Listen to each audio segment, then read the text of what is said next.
بسم اللہ الرحمن الرحیم۔ السلام علیکم ناظرین، آج ہم جس ادبی شخصیت کا تعارف آپ سے کروائیں گے وہ ہے غلام عباس صاحب۔ 17 نومبر 2009 کو امرتسر میں پیدا ہوئے۔ ابتدائی تعلیم لاہور کے دیال سنگھ ہائی اسکول سے حاصل کی۔ لکھنے لکھانے کا شوق فطرت میں داخل تھا۔ 7ویں جماعت میں ایک کہانی بکری لکھی۔ کہانی استاد محترم مولوی لطیف علی کو دکھائی، جنہوں نے حوصلہ افزائی فرمائی تو یہ شوق اور بڑھا۔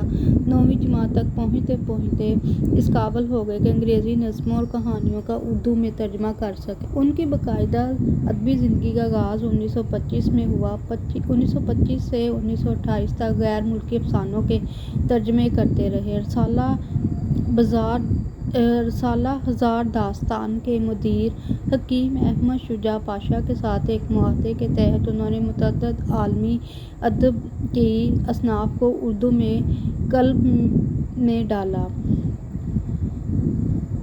فی ہفتہ 5 روپے کے عوض ٹالسٹائی کے ناول دی لانگ ایکسل کا اردو ترجمہ جلا وطن کے عنوان سے کیا۔ حکیم یوسف حسن کے رسالہ تازیانہ میں بھی تراجم اور کہانیاں لکھیں۔ اس کے علاوہ اپنے زمانے کے مشہور ادبی رسالوں میں ادب کے جوہر دکھاتے رہے۔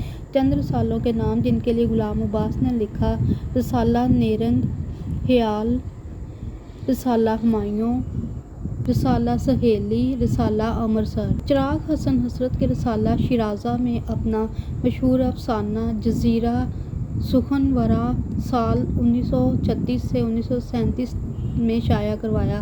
یہ افسانہ مشہور فرانسیسی طنز نگار آندرے مورووا کی تصنیف وڑائے دی زرارتی قول سے متاثر ہو کے لکھا۔ ناظرین کرام، تلفظ کی غلطی معاف۔ 1928 سے 1937 تک بچوں کے رسالے پھول اور تہذیب نسواں کے ایڈیٹر رہے۔ دوسری جنگ عظیم کے دوران میں آل انڈیا ریڈیو سے منسلک رہے۔ آل انڈیا کے اردو ہندی رسالے آواز اور سارنگ کے مدیر بھی رہے۔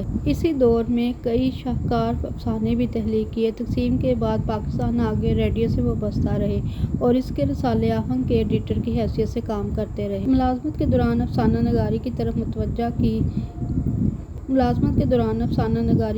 توجہ کی اور چند کامیاب افسانے لکھ کر اردو افسانہ نگاری میں نمایاں حیثیت حاصل کر لی۔ بحیثیت افسانہ نگار غلام عباس کا نام اردو کے افسانہ نگاروں میں ایک منفرد اور اعلیٰ مقام کا حامل ہے۔ گو کہ انہوں نے بہت کم افسانے لکھے لیکن جتنے لکھے بہت خوب لکھے۔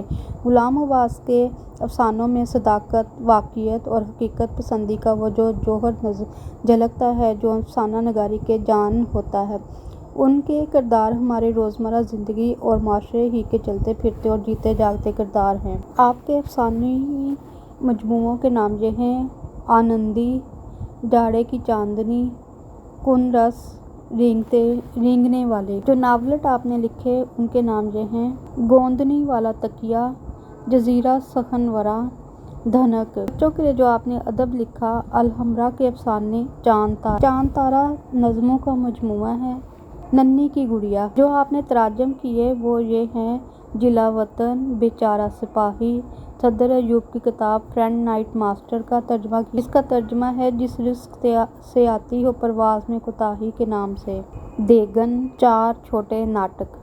غلام عباس صاحب نے 2 نومبر 1982 کو کراچی میں وفات پائی اور سوسائٹی کے قبرستان میں آسودہ خاک ہوئے۔ آپ کا لکھا ہوا افسانہ قطبہ بہت زیادہ مشہور ہوا اور اسے تدریسی کتابوں میں بھی لکھا گیا اور بچوں کو پڑھایا گیا۔ امید ہے ناظرین آپ کو یہ غلام عباس شاعر اور ادیب